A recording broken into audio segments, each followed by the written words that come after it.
Through time, just positive thinking and allowing myself to be happy was the thing that helped me the most. Once you start finding that help, once you start trying, it will get better. You probably don't feel like you have the energy or any kind of confidence to start that journey of getting better because you feel like you're in such a deep hole.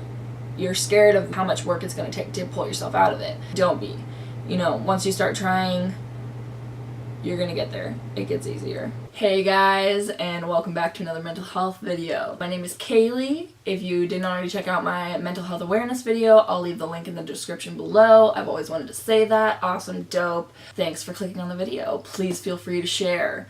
I hope this will help you as well as many people that it can get to. I know that I wanted to make another mental health video, and the first thing that popped in my mind for the next thing to do was how to help with anxiety. It's kind of hard to explain anxiety to someone who hasn't had it, but if you have had it, you know exactly what it's like. So whenever I would have a really bad anxiety attack, one of the major things that was present during that was me feeling like I couldn't breathe. Damn, we getting anxious. Alright, we gonna be good though. When I felt like I couldn't breathe, clearly it feels like the whole world is crashing down, you're gonna die. But one of the things that my dad actually told me that helped me a crap ton is really simple. He told me, if you feel like you can't breathe, don't worry, because your body will keep itself breathing. If anything, you would hyperventilate, pass out, wake up again. Your body will take care of you. But no, find peace in knowing that you're gonna keep breathing. Along with that, with feeling like you can't breathe, you know, you start breathing like really heavily and hyperventilating. You're taking in too much oxygen at once, it's building up, and you're starting to feel lightheaded, and you think that you're going crazy, you feel like you're gonna die, but really it's just your anxiety. Anxiety. That's why you see people in movies like breathing into a paper bag, is because it helps even that out and calm them down. If someone is around you while you're having a panic attack, they're going to tell you to, you know, calm down, relax, just breathe. You're trying to do that. As much as we would love to accept the help that they're trying to give us, it's very hard to do that because you feel like you're not in control of your body. You don't feel comfortable in your own skin. So as much as they're trying to help you, that can be really frustrating to hear.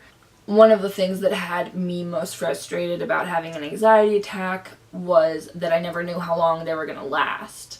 It could last a minute, 5 minutes, a half an hour, an hour. So towards the end of having anxiety, one of the things that I kept practicing and eventually got better at was accepting the fact that it was happening. Not accepting defeat, no. Accepting that that you don't know when it's going to end and being okay with that. I feel like I kind of just had it with anxiety. Obviously, it's not that easy to say, I don't want anxiety anymore. But I would kind of be like, okay, I feel like I'm in a dream. I'm having a panic attack. This is terrible. Alright, cool. You know, you get better. You get better. And then when it's over, you're like, okay, 20 down, however many to go. Anxiety like blanks your mind out besides anxiety, so your head is just full of it, you know. Have you heard the term being a ball of anxiety? That pretty much explains it. One of the other things that I wanted to talk about was therapy a little bit more. But yeah, I want to tell you a little bit about my experience with therapy to kind of open your mind a little bit. So I started therapy for the first time my sophomore year of high school. At that point, I had just started to get derealization. That was when I first started getting derealization because I had the depression that led to the anxiety, and then the anxiety led to the derealization. So long story short, I can't remember how long I went to therapy for. It was like at least a month or two, and I would go like every other week. So just a couple sessions with her. But I could tell after the first couple sessions that she wasn't the right fit for me. So if you did go to therapy and hated it, it might be the counselor. So definitely be open to looking at other therapists. I remember she sat me down and she introduced herself. We got to know each other. She was writing down my family members and stuff, and all my friends, and like who they are, what they look like, so if I like talk about them later on, it'll help her keep track. Yeah, so that part was easy. And then after the first session of me initially meeting her, she started getting into some more obviously serious stuff, the things that we're there for. She was like, okay, what are you struggling with? And I was like, anxiety. It feels like I'm in a dream 24/7. I remember how hard it was to just open my mouth and start talking about it. Because especially with the derealization, I didn't want people to think I was crazy. I was scared of judgment for sure. For sure. I was judging myself. I was like, why are you crazy, bitch? I'm so sorry. Okay. So she asked me more about what the derealization was like. And I noticed when I was like trying to respond to her, it felt like I was like, it's like, and then my mind was just like kind of shut down. Because I knew that it was going to be really hard to talk about. I physically felt like I could not get the words out. I felt like I could not talk to her at all about it.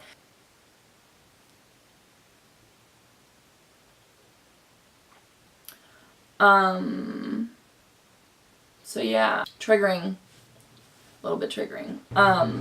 So I'm going to talk about my second and final therapist. Ew. It was senior year. I had obviously put off getting help. I gave up after the first therapist and, just kind of lived with it. The first meeting thing, consultation, she asked me, obviously who I am, got to know me, asked what I was struggling with and what I needed help with. Yeah, so that part was easy. The second meeting comes around and it's one-on-one, just me and her, and she's like, so let's talk more about this dream state that you're in. And instantly I'm like, oh god, she thinks I'm nuts. This is bad. I should run. But I was like, you're gonna try, Kaylee. I don't think you really want to die.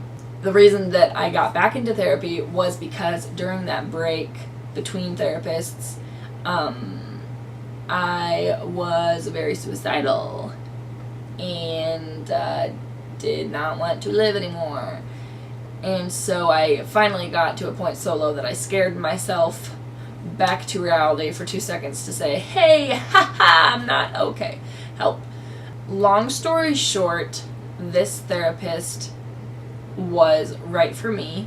I said this to, I think, my dad and like my friends and stuff. I was like, she was enough of a bitch to tell me like the cold hard truth. She just always said the right amount of bitchiness to me because I was busy feeling sorry for myself that I wasn't trying hard enough, honestly. And that sounds like really insensitive, but it's what I need to hear, and that's why I'm here today. Everybody works differently. Everybody has different ways of handling stuff. A couple of the points that she made in therapy that helped me a bunch: do more, think less. Because I told her that I would just stay in my room at my dad's house and do nothing. Literally watch Netflix, do nothing. Nothing at all. And so I told her, I was like, yeah, I just like sit there and just think like, wow, I'm still in this dream state. Okay, dream state, anxiety, great, awesome, hating life. She kind of like pulled my head out of the clouds, not my ass, the clouds, and just like told it to me real. And it was nice having an unbiased stranger telling me these things. I guess that I was open to her advice more than others or something. One of the other things that I could not do was drive. Towards the beginning, it was from my anxiety, and then after I started driving again, I was rear-ended. And then a little while after that, my vision got really bad. That's a whole nother story. So one of the things that she told me to work on was my driving.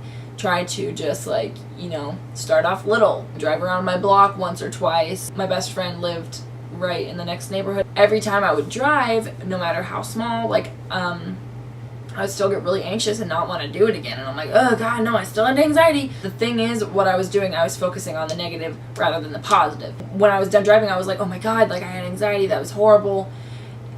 When really I should have been saying, holy crap, like you actually got in the car, you started it, you drove around for a little bit, like be proud of yourself. You overcoming those little milestones adds up so nicely in the end, so you're doing amazing. You're trying, you're starting, you're doing. You don't even notice that you are thriving right then and there. Through time, just positive thinking and allowing myself to be happy was the thing that helped me the most. Once you start finding that help, once you start trying, it will get better. You probably don't feel like you have the energy or any kind of confidence to start that journey of getting better because you feel like you're in such a deep hole. You're scared of how much work it's going to take to pull yourself out of it. Don't be. Once you start trying, you're going to get there. It gets easier.